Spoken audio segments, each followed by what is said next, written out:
आज हम संस्कृत व्याकरण के त्रिमुनियों की चर्चा करेंगे।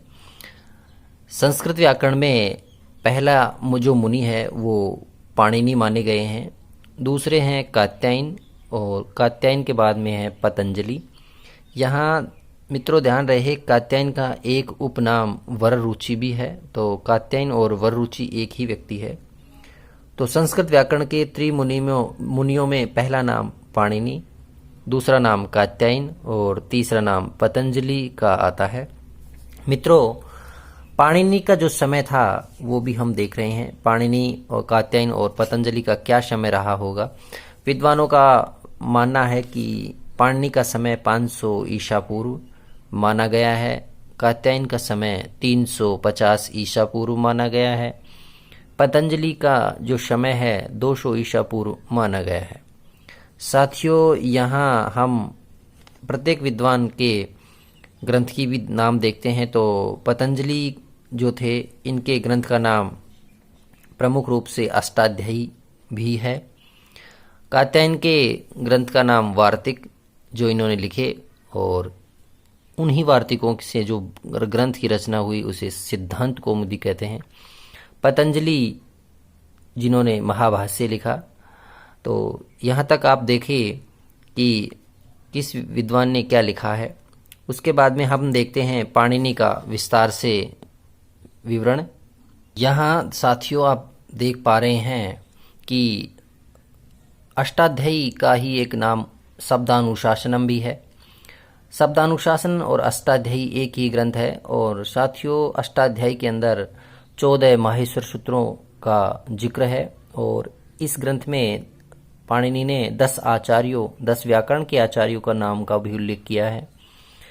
आपको पता है अष्टाध्यायी 8 अध्यायों में बटा हुआ ग्रंथ है, और 8 अध्यायों में प्रत्येक जो अध्याय है वो 4 पादों में बटा हुआ है। तो इस प्रकार से 8 अध्याय और प्रत्येक अध्याय में 4 पाद होने की वजह से ये पूरा जो ग्रंथ है वो 32 पादों में विभाजित है। साथियों, आपको बताता चलूं कि अष्टाध्यायी का में पहला जो सूत्र है वो है वर्दिरादैच, और दूसरा जो सूत्र है वो या अंतिम सूत्र जो कहें उसको ये इसका अंतिम सूत्र है। साथियों, आपको पता होना चाहिए कि अष्टाध्यायी में जो कुल 32 पाद हैं, 32 पादों में जो 7.25 जो पाद हैं वो आप समझ गए होंगे कि 29 7.25 अध्याय हैं। सॉरी, यहाँ गलत बता दिया, अध्याय हैं। और अध्याय जो 7.25 अध्यायों में पाद बनेंगे, 29 पाद बन जाएंगे। 29 तो 29 पाद जो हैं वो सिद्ध माने गए हैं। और इसके बाद में जो अंतिम 3 जो पाद हैं वो असिद्ध माने गए हैं। तो साथियों, इस प्रकार से अपन ने विस्तार से देखा कि अष्टाध्यायी जो ग्रंथ है उसका परिचय अपन ने प्राप्त किया। उसके उपरांत कात्यायन की रचना, जिसको वार्तिक या सिद्धांत कौमुदी विभाजित है, सिद्धांत कौमुदी कहते हैं वर्तमान समय में। इसके अंदर जो वार्तिकों की संख्या है वो 836 वार्तिक हैं, और इन्हीं वार्तिकों के आधार पर कात्यायन ने एक बहुत बड़ी भवन का निर्माण कर दिया। तो उसे हम सिद्धांत कौमुदी के नाम से जानते हैं। अगले जो व्याकरण के जानकार हैं जिनमें उनका नाम आता है पतंजलि का जो समय आपने देखा, रचना भी देखा।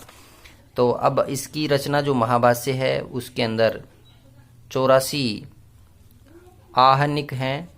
तो आहनिक में बांटा गया है।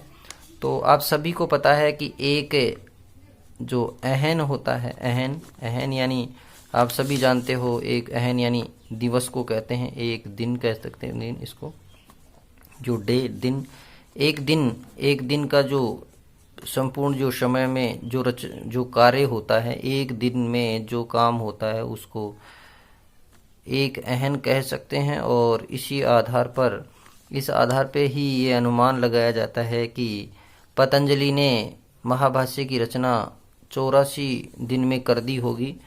और की हुई मानते हैं, इसलिए ये 84 आहनिक में बटी हुई महाभाष्य है। तो साथियों, आज की ये इतनी जो मेरी अल्प सूचना थी, निश्चित रूप से आप लोग इससे लाभान्वित हुए होंगे। आगे भी आपको इससे संबंधित कुछ सूचनाएं और उपलब्ध करवाऊंगा। धन्यवाद।